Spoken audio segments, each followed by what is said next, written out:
त्यांच्या बोलण्याचा तुला खूप त्रास होतोय. हे बाळा, ज्याने तुला दुखावलं कदाचित तोही स्वतः दुखावलेला आहे.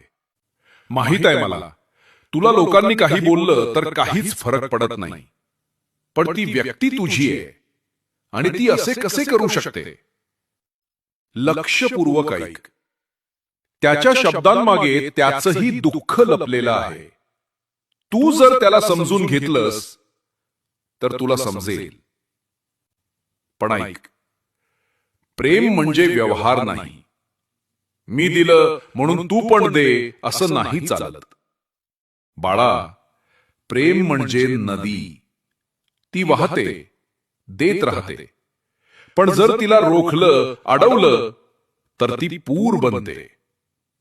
बघ, तुझंही तसेच झालंय का? प्रेमात हार जीत नसते, फक्त समजूत असते आणि क्षमा असते. ज्यानं तुला दुखवलं त्यालाही मनापासून क्षमा कर. मी पाहतोय, तुझं खरं प्रेम व्यर्थच राहणार नाही.